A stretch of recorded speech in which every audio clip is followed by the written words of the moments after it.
Bismillahirrahmanirrahim.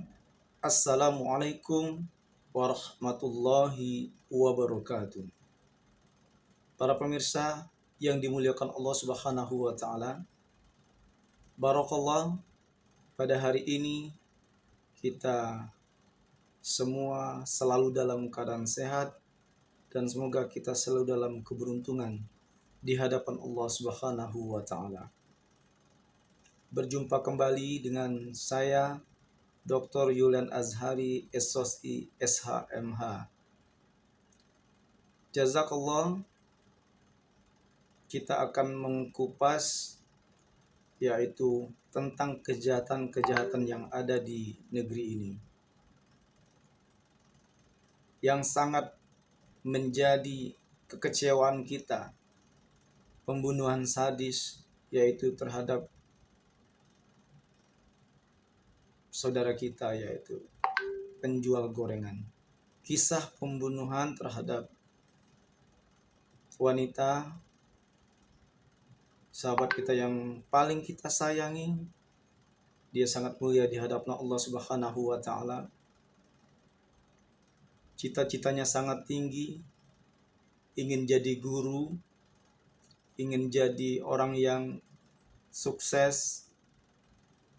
Ini cita-cita ingin jadi guru, ingin jadi dosen. Subhanallah, itu cita-cita yang amat mulia di hadapan Allah Subhanahu wa taala. Kisah nyata pembunuhan tragis terhadap saudara kita, beliau sebagai penjual gorengan, mencari nafkah hari ke hari untuk menghidupi keluarganya, adik-adiknya, kakaknya, dan membantu untuk menghidupi orang tuanya dengan berikhtiar menjadi seorang penjual gorengan. Dan cita-citanya sangat mulia di hadapan Allah Subhanahu wa taala. Kita pun mendengar menangis dengan cita-citanya yang sangat mulia. Saya tidak bisa berkata kata-kata kalau seseorang bercita-cita untuk jadi guru, menjadi seorang yang sarjana, subhanallah. Tetapi dengan takdirnya beliau meninggal dalam keadaan yang sangat menyedihkan.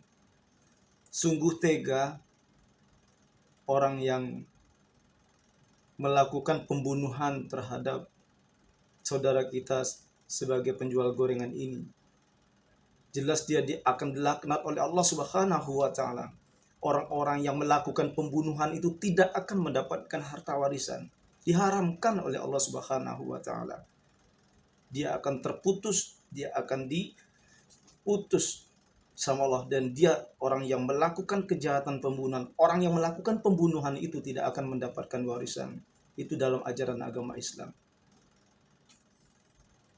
Maka kita selaku orang tua berbuat maksimal kepada anak-anak kita, berpegang teguh kepada Al-Quran. Bismillahirrahmanirrahim. Ya ayyuhalladzina amanu innamal khamru wal maisir wal ansabu wal azlamu rijsun min amali syaitan fajtanibuh la'allakum tuflihun. Hai orang-orang yang beriman, bahwa minuman keras, berjudi, mengundi, anak panah itu adalah perbuatan setan. Minum khamar. Nah, maka dari itu jadilah kamu untuk meninggalkan perbuatan itu supaya kamu beruntung di hadapan Allah Subhanahu wa taala. Sudah jelas di ayat ini menjelaskan kepada kita semua bahwa kita harus menghindarkan dari perbuatan mabuk-mabukan. Perbuatan yang terjadi, pembunuhan terhadap seorang penjual gorengan ini adalah orang yang dalam keadaan mabuk seperti ini. Orang yang selalu bergelimang dengan narkoba, orang yang selalu bergelimang dengan minuman keras. Karena syarafnya sudah rusak. Maka itu kita selaku orang tua selalu untuk mengawal keluarga kita agar tidak menenggak minuman keras itu. Tetapi kalau dari orang tuanya sendiri sudah tidak benar, orang tuanya juga mabuk, orang tua juga minuman keras juga, berjudi juga, ya ini adalah sifat-sifat iblis. Ini akan berpengaruh lingkungan.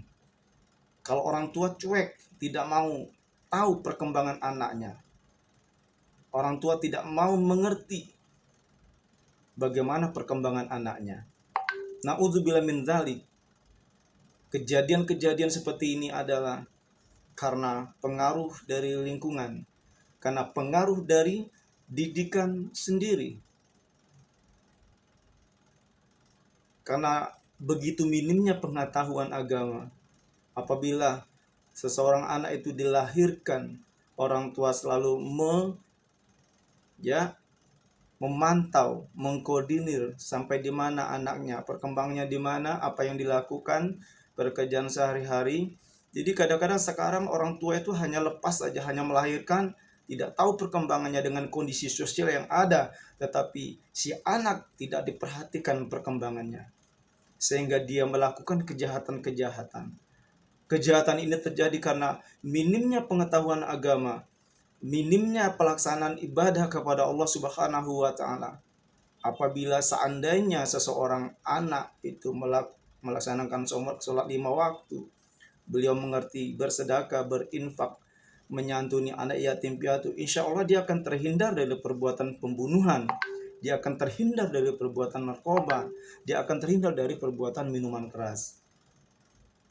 Tetapi sebaliknya, kalau anak itu tidak pernah dibekali dengan ilmu agama, si orang tua juga cuek, lingkungan juga cuek, saudara sepupunya juga mungkin pengetahuan agama tidak pernah mengarahkan, ini akan terjadilah pembunuhan-pembunuhan sadis seperti yang terlaksana pada akhir ini. Maka dari itu buat kita semua, marilah kita memaksimalkan diri kepada diri kita, kepada garis keturunan kita, anak-anak kita, untuk tiada hari tanpa membekali ilmu agama kepada keluarga kita. Bekali itu ilmu agama, bekali Al-Quran, bekali mereka tauhid, bekali mereka pengetahuan hukum. Karena kalau mereka mengerti bahwa hukum itu adalah aturan, hukum pembunuhan, hukuman pembunuhan itu berapa, kalau pembunuhan berencana 340, bisa hukuman mati, bisa hukuman seumur hidup, dan seterusnya. Nah, ini harus dibekali kepada saudara-saudara kita, kepada lingkungan kita, anak, istri kita, dan kita sendiri harus mengerti bahwa pembunuhan itu tidak mendapat warisan di dalam ajaran agama Islam. Dan begitu juga orang yang membunuh itu akan dipenjara, bisa hukuman mati, bisa hukuman seumur hidup, bahkan 20 tahun. Nah, berbagai macam kejahatan-kejahatan ini disebabkan lalainya orang tua, lalainya lingkungan yang tidak memperhatikan perkembangan anaknya, dan begitu juga yang jelas anak ini jauh dari agama. Barakallah, wallahu muwaffiq ila aqwamit thoriq. Wassalamualaikum warahmatullahi wabarakatuh.